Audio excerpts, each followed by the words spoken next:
지우, 또 당했대. 이번엔 좀 심하다던데.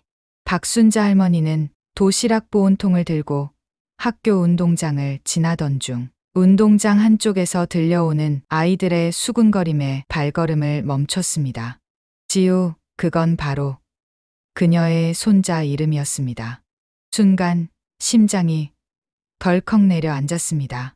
학교에 도시락을 전해주러 왔을 뿐인데 그곳에서 들은 건 손자의 이름과 당했다는 말. 할머니의 손이 떨렸습니다. 박순자, 전직 교육감. 수많은 학교의 문제를 해결해온 사람이지만 정작 자기 손자에게 일어난 일은 전혀 알지 못했습니다. 40년간 교육 현장을 지켜온 그녀였지만 가장 가까운 사람의 고통은 보지 못했습니다. 그날 이후 할머니는 다시 교육자가 아닌 가족의 자리에서 진짜 싸움을 시작하게 됩니다. 과연 60대 할머니가 권력 있는 가해 학생의 부모와 학교의 높은 벽을 어떻게 뚫을 수 있을까요? 박순자. 사람들은 그녀를 그저 평범한 할머니로만 기억했습니다. 하지만 아무도 몰랐습니다. 그 온화한 미소 뒤에 한 시대를 움직였던 이름이 숨겨져 있었다는 걸. 은퇴한 지 5년, 박순자 할머니는 이제 집에서 평범한 할머니로 살아가고 있었습니다. 30년 동안 교직에 몸 담고 10년 동안 교육감으로 바쁘게 살아오느라 미처 챙기지 못했던 엄마와 할머니로서의 시간들을 이제야 느긋하게 즐기며 소소하지만 진심으로 행복한 날들을 보내고 있습니다. 매일 아침 손자 지우를 위해 도시락을 싸고 학교에서 돌아오면 간식을 준비해주고 저녁에는 함께 TV를 보며 웃었습니다. 딸은 일찍 세상을 떠났고 사위도 재혼에 멀리 떠났기에 지우는 할머니와 단둘이 살고 있었습니다. 할머니는 이 평화로운 일상이 너무나 소중했습니다. 과거에 치열했던 싸움들은 이제 잊고 싶었습니다. 하지만 지난 석 달 동안 중학교 2학년인 지우는 학교에서 일어난 일들을 철저히 숨겨왔습니다. 복도에서 밀쳐지고 급식비를 빼앗기고 심지어 화장실에서 폭행을 당한 적도 있었습니다. 가해 학생들의 부모는 이 지역에서 막강한 권력과 부를 가진 사람들이었습니다. 대형 건설사 사장, 시의원, 유명 법률사무소 변호사. 이미 여러 학생들이 같은 피해를 당했지만 모두 조용히 전학을 가거나 침묵했습니다. 학교는 문제를 덮으려 했고 교사들도 압력에 눌려 외면했습니다. 그날 저녁 할머니는 지우를 불러 앉혔습니다. 지우야, 학교에서 무슨 일 있니? 오늘 운동장에서 내 이야기를 들었어. 지우는 고개를 떨구며 대답했습니다. 아무 일도 없어요, 할머니. 그냥 친구들끼리 장난친 거예요. 하지만 할머니는 손자의 떨리는 목소리와 셔츠 소매 아래로 보이는 피멍든 팔을 보았습니다. 박순자 할머니는 은퇴하기 전까지 이 지역 교육감이었습니다. 재단 이사장과 정면으로 맞서 싸워 이긴 적도 있었습니다. 그때의 기억이 생생하게 떠올랐습니다. 할머니는 조용히 하지만 단호하게 결심했습니다. 며칠 후 할머니는 정장을 차려입고 학교로 향했습니다. 손에는 과거 교육감 시절의 명함과 자료들이 들려 있었습니다.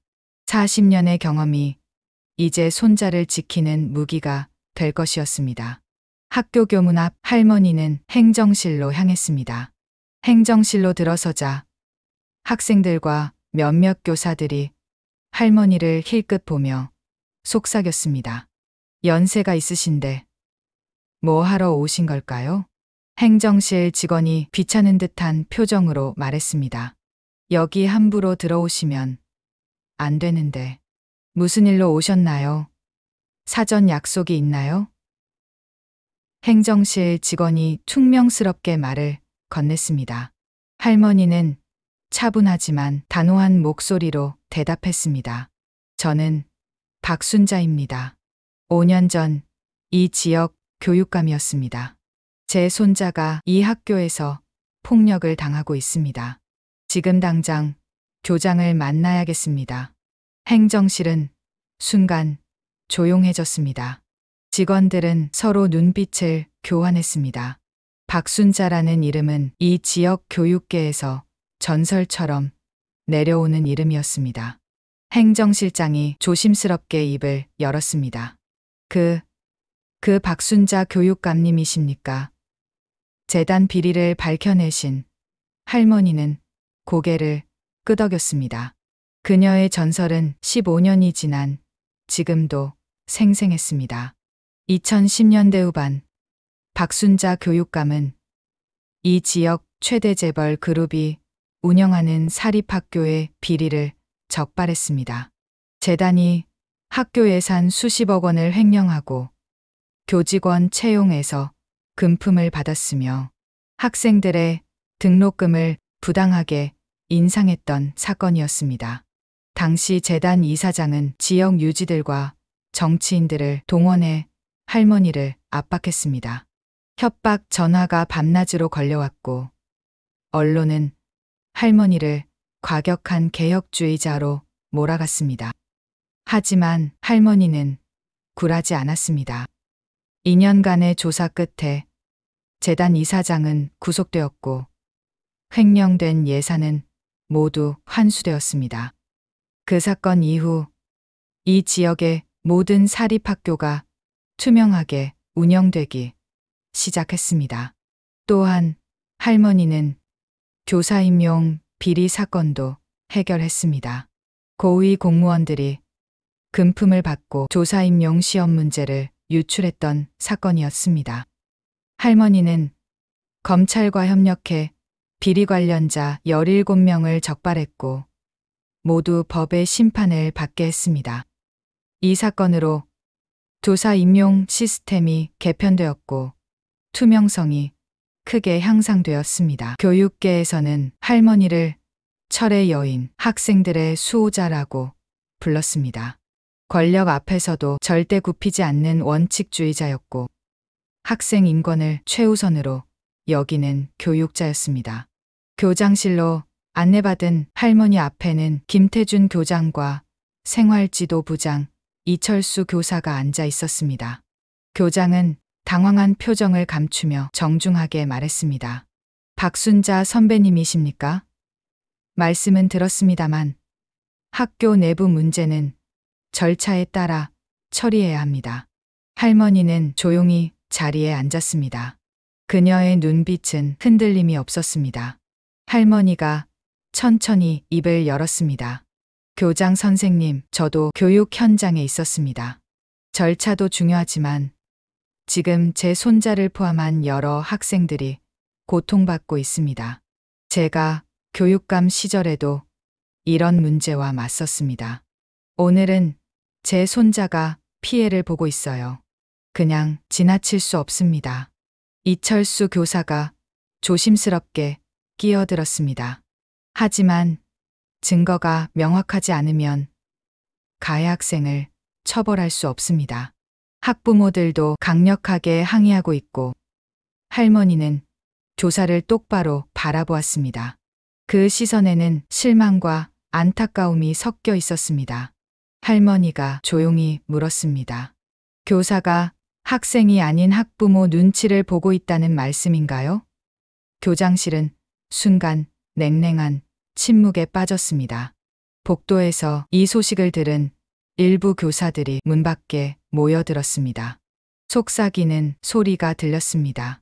저분이 정말 그 박순자 교육감님이라던데 예전에 재단 이사장이랑 정면으로 싸워서 이기신 분이잖아. 손자 지우도 교실에서 이 소식을 전해 듣고 놀라움을 감추지 못했습니다. 할머니에게 그런 대단한 과거가 있었다는 것을 처음 알았기 때문입니다. 지우는 항상 할머니를 그저 평범한 노인이라고만 생각했습니다. 하지만 지금 학교 전체가 할머니의 등장으로 술렁이고 있었습니다. 할머니는 교장과 생활지도부장을 번갈아 바라보며 말을 이었습니다. 그녀의 목소리는 조용했지만 그 안에는 30년 교육 경험에서 나오는 무게감이 실려 있었습니다. 할머니가 과거의 사례를 꺼냈습니다. 30년 전 제가 교육감으로 있을 때 한 중학교에서 비슷한 사건이 있었습니다. 재벌 자녀들이 집단으로 학생을 괴롭혔고 학교는 덮으려 했습니다. 저는 그때 학교장을 경질하고 가해 학생들을 전학 조치했습니다. 학부모들이 소송을 걸었지만 결국 우리가 이겼습니다. 교장의 얼굴에 땀이 맺혔습니다. 이철수 교사는 말문이 막혔습니다. 그들은 할머니가 단순히 손자를 걱정하는 노인이 아니라는 것을 깨달았습니다. 할머니는 가방에서 서류 봉투를 꺼내 탁자 위에 조심스럽게 올려놓았습니다. 봉투에서 서류들을 하나씩 꺼내며 할머니가 설명했습니다. 지금도 증거는 충분합니다. 제 손자의 병원 진단서, 복도 CCTV 영상 요청서, 그리고 같은 피해를 당한 학생 3명의 증언서입니다. 이미 학부모들과 연락했고 모두 증언하겠다고 했습니다. 교장은 당황한 표정으로 서류를 훑어보았습니다. 서류는 완벽하게 정리되어 있었고 법적 효력을 가질 만큼 체계적이었습니다. 교장이 당황하며 말했습니다. 그런 자료가 있었다면 먼저 학교에 제출하셨어야. 할머니는 차분하게 그의 말을 끊었습니다. 제출했다면 또 은폐하려 하셨겠죠. 제가 교육 현장을 모를 것 같습니까? 복도에서 지켜보던 한 젊은 여교사가 동료에게 속삭였습니다. 대단하시다. 저렇게 당당하게 맞서실 수 있다니. 생활지도부장은 변명을 늘어놓았습니다. 가해 학생 부모들이 강력하게 항의하고 있습니다. 명예훼손으로 고소하겠다고. 할머니는 잠시 미소를 지었습니다. 그것은 수많은 싸움을 이겨온 사람만이 지을 수 있는 여유로운 미소였습니다. 할머니가 조용히 말했습니다. 그럼 제가 먼저 학교와 교장, 그리고 가해 학생 부모들을 아동학대 방조 혐의로 고발하겠습니다. 제 변호사가 이미 준비 중입니다. 언론도 관심을 보이고 있고요. 교장실은 다시 침묵에 빠졌습니다. 할머니의 경험과 권위, 그리고 철저한 준비 앞에서 학교 측은 더 이상 버틸 수 없었습니다. 교장은 결국 고개를 끄덕이며 긴급 학폭위 소집을 약속했습니다. 할머니는 태블릿을 꺼내 테이블 위에 놓았습니다. 화면에는 학교 복도 CCTV 영상이 준비되어 있었습니다. 교장과 생활지도부장은 긴장한 표정으로 화면을 바라보았습니다. 영상이 재생되기 시작했습니다. 복도에서 지우가 3명의 학생들에게 둘러싸여 릴려나는 장면이 선명하게 나타났습니다. 가방이 바닥에 떨어지고 책들이 흩어졌습니다. 지우는 무릎을 꿇고 책을 주었지만 한 학생이 그것을 다시 차버렸습니다. 다른 학생들은 웃으며 지켜보고 있었습니다. 교장은 화면에서 눈을 떼지 못했습니다. 이것은 명백한 폭력이었습니다. 더 이상 부정할 수 없는 증거였습니다. 할머니는 조용히 설명했습니다. 이것은 한 달 전 영상입니다. 학교 측에 CCTV 공개를 요청했지만 거부당했습니다. 그래서 정보 공개 청구를 통해 받아냈습니다. 교장은 이철수 교사를 쳐다보았습니다. 생활지도부장은 고개를 숙였습니다. 그는 CCTV 영상 요청을 묵살했던 것을 기억하고 있었습니다. 할머니는 다음 서류를 꺼냈습니다. 그녀는 천천히 읽기 시작했습니다. 할머니가 첫 번째 증언서를 낭독했습니다. 김민수 학생, 작년 9월부터 가해 학생들에게 괴롭힘을 당했습니다. 돈을 빼앗기고 화장실에서 폭행당했습니다. 담임에게 말했지만 아무 조치도 없었습니다. 할머니의 목소리는 단호했습니다. 할머니가 두 번째 증언서를 이어서 읽었습니다. 이서연 학생, 올해 3월부터 집단 따돌림을 당했습니다. SNS에 악성 댓글이 올라왔고 학교에서 아무도 도와주지 않았습니다. 결국 심리치료를 받고 있습니다. 교장실은 무거운 침묵에 빠졌습니다. 할머니는 마지막 증언서를 펼쳤습니다. 박준영 학생, 가해 학생들에게 지속적으로 폭행당했습니다. 부모님이 학교에 항의했지만 오히려 예민하게 반응한다는 말만 들었습니다. 현재 전학을 준비 중입니다. 교장은 깊은 한숨을 내쉬었습니다. 더 이상 부정할 수 없었습니다. 3명의 피해 학생, 그리고 지우까지 총 4명이었습니다. 할머니는 서류를 정리하며 조용히 말했습니다. 이것이 바로 학교가 은폐하려 했던 진실입니다. 제 손자는 4번째 피해자입니다. 더 이상 방치할 수 없습니다. 사흘 후 학교 2층 회의실. 창문 너머로 매서운 바람이 커튼을 스쳤습니다. 길게 놓인 테이블 위엔 이름표가 줄지어 있었고 공기엔 묘한 긴장감이 흘렀습니다.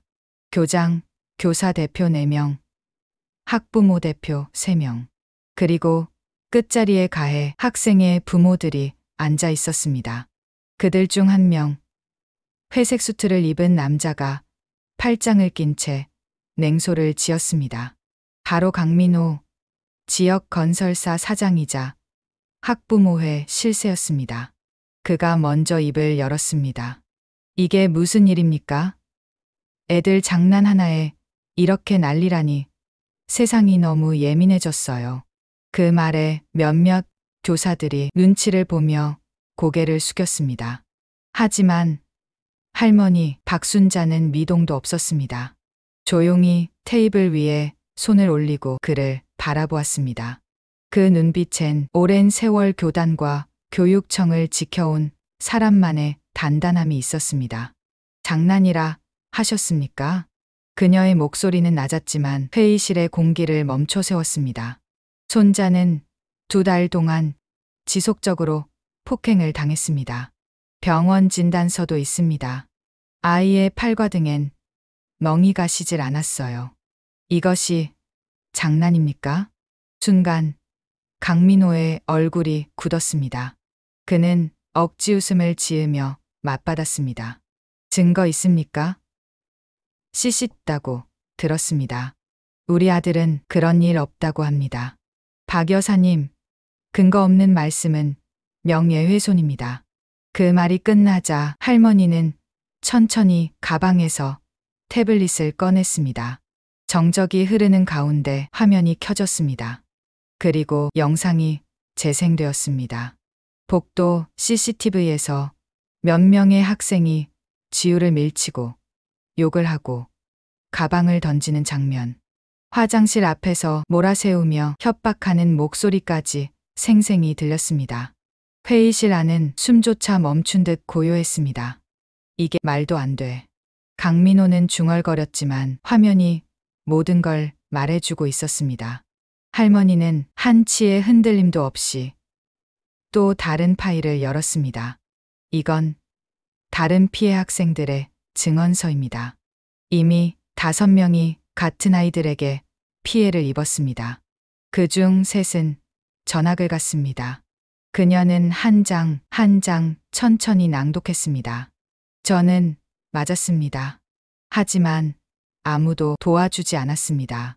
아이들의 글자마다 눈물이 번져 있었습니다. 가해 학생 중 한 어머니가 울먹이며 말했습니다. 우리 애는 나쁜 의도 없었어요. 친구들이 하니까 그냥 따라한 거예요. 할머니는 잠시 고개를 숙였다가 단호히 고개를 들었습니다. 폭력을 따라한 거지라 말하며 용서받을 수는 없습니다. 교육은 책임을 가르치는 일입니다. 잘못을 인정하는 용기가 바로 교육의 시작 아닙니까? 그 순간 몇몇 교사와 학부모가 고개를 끄덕였습니다. 맞아요. 박할머님 말씀이 옳아요. 분위기가 달라졌습니다. 교장의 얼굴에도 갈등의 그림자가 지나갔습니다. 잠시 후 교장은 조심스럽게 입을 열었습니다. 위원회는 피해 학생의 주장을 모두 사실로 인정합니다. 가해 학생 전원은 특별교육과 심리상담을 의무적으로 이수하고 공개 사과 후 재발 시 즉시 전학 조치하겠습니다. 순간 강민호가 자리에서 벌떡 일어났습니다. 이 결정 절대 가만두지 않겠어요. 하지만 더 이상 그의 목소리에 귀 기울이는 사람은 없었습니다. 지우는 조용히 일어나 마이크를 잡았습니다. 저는 매일이 무서웠어요. 학교 오는 게 지옥 같았어요. 하지만 할머니가 용기를 주셨어요. 감사합니다. 그 말에 교사 한 명이 눈시울을 훔쳤습니다. 할머니는 지우의 어깨에 손을 얹으며 미소 지었습니다. 이제 괜찮아. 내가 용기 냈으니까 세상도 조금은 달라질 거야. 그날 회의실엔 뜨거운 침묵이 흘렀습니다.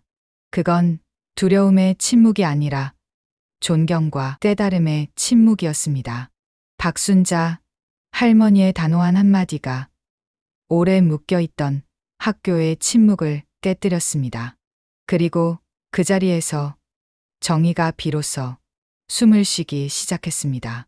학폭위의 결정이 내려진 이후 학교는 전혀 다른 공간으로 바뀌었습니다. 가해 학생들은 특별교육 프로그램에 참여했습니다. 그들은 매주 심리 상담을 받으며 자신이 한 행동의 의미를 되새기게 했습니다. 그들의 부모들 역시 예외가 아니었습니다. 학교는 학부모 교육 참여를 의무화했고 공동체 속에서 아이를 어떻게 길러야 하는지 다시 배우게 했습니다. 강민호 사장은 처음에는 여전히 반발했습니다. 우리 애가 뭘 그렇게 잘못했다고 이 난리입니까? 하지만 교육청이 직접 개입하면서 목소리를 높일 수 없었습니다. 며칠 뒤 교육청 감사팀이 학교에 도착했습니다. 서류와 이메일, 교직원들의 진술이 하나씩 조사되었습니다. 생활지도부장 이철수는 은폐 시도로 해임되었고 교장은 공식적인 경고 조치를 받았습니다. 학교는 새로운 출발을 선언했습니다. 학생 인권 보호 규정이 제정되었고 그 첫 줄에는 이렇게 적혀 있었습니다. 모든 아이는 존중받을 권리가 있다. 신고 즉시 조사, 48시간 내 조치, 피해 학생 보호 시스템이 새로 도입되었습니다. 복도에는 인권 헌장이 걸렸고 상담실에는 언제든 문을 열어주는 전문 상담사가 상주했습니다. 그날 저녁 할머니와 지우는 거실에서 따뜻한 유자차를 마셨습니다. 창밖에는 주황빛 석양이 천천히 물러가고 있었습니다. 지우가 조심스럽게 물었습니다. 할머니, 왜 진작 말씀 안 하셨어요? 할머니가 교육감이셨다니 정말 몰랐어요. 할머니는 미소를 지으며 대답했습니다. 지우야, 그건 과거의 일일 뿐이란다. 중요한 건 지금 내가 다시 웃고 있다는 거야. 지우는 잠시 고개를 숙였다가 작게 말했습니다. 할머니 덕분에 이제 학교 가는 게 무섭지 않아요. 그리고 저도 나중에 누군가를 도와주는 사람이 되고 싶어요. 할머니는 조용히 웃으며 손자의 머리를 쓰다듬었습니다. 그게 바로 용기야, 지우야. 부당한 일을 봤을 때 침묵하는 건 용기가 아니라 비겁함이란다. 세상은 말하는 사람들 덕분에 바뀌는 거야. 며칠 뒤 지우는 학교로 향했습니다. 복도에서 친구들이 먼저 다가와 인사했습니다. 지우야, 내 할머니 진짜 멋있어. 교실에서도 분위기가 달라졌습니다. 선생님은 학생 한 명 한 명을 더 세심히 살폈습니다. 아이들은 장난보다 배려를 배우기 시작했습니다. 복도 끝벽면에는 새로 설치된 익명신고함이 자리 잡고 있었습니다. 그 옆에는 이렇게 쓰여 있었습니다. 두려워하지 마세요. 당신의 목소리가 세상을 바꿉니다. 정의는 결국 실현되었습니다. 그리고 그 중심에는 한 노교사의 용기와 손자를 향한 사랑이 있었습니다. 며칠이 지나고 봄 햇살이 운동장을 따뜻하게 비추었습니다. 그날은 학교에서 학생 인권의 날 기념 행사가 열렸습니다. 교정에는 새로 심은 벚꽃이 흩날리고 아이들의 웃음소리가 공기를 채웠습니다. 행사의 마지막 순서, 사회자가 조용히 마이크를 들었습니다. 오늘 마지막 순서로 우리 학교 학생의 할머니이시자 전직 교육감님이셨던 분을 모시겠습니다. 박수 소리와 함께 할머니가 단상 위로 올랐습니다. 머리카락 사이로 햇살이 부드럽게 비쳤습니다.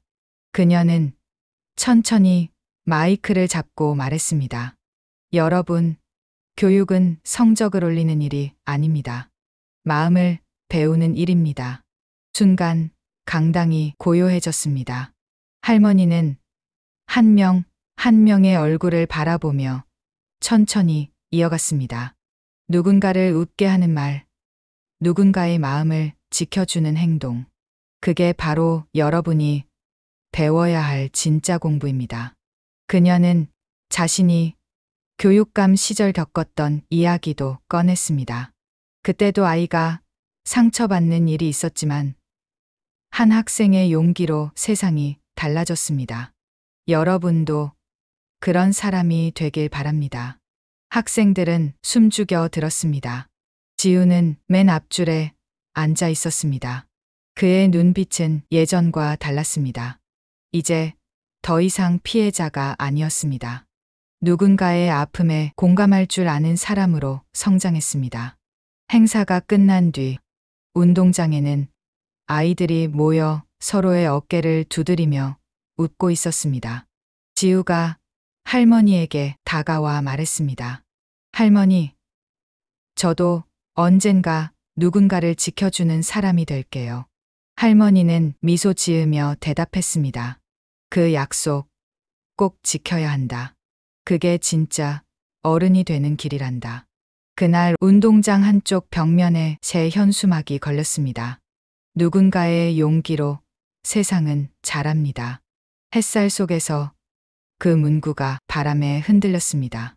지우는 하늘을 올려다보았습니다. 그리고 조용히 속삭였습니다. 할머니, 정말 감사합니다. 할머니는 손자의 어깨에 손을 올리고 잠시 하늘을 바라보았습니다. 그래, 이제야 진짜 수업이 끝났구나. 그 순간 봄바람이 운동장을 스쳐 지나갔습니다.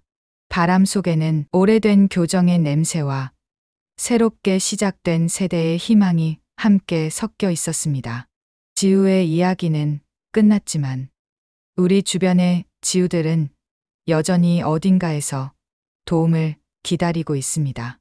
오늘 이야기가 당신의 마음에 닿았다면 한 번쯤 주변에 누군가를 떠올려 주세요. 그리고 용기 있는 어른 한 사람이 되어 주세요. 이 영상을 보고 마음이 움직이셨다면 좋아요 한 번이 누군가에게 큰 힘이 됩니다. 당신의 댓글 하나가 또 다른 이야기를 바꿀 수 있습니다. 다음 이야기에서도 우리가 함께 세상을 바꿔나가요.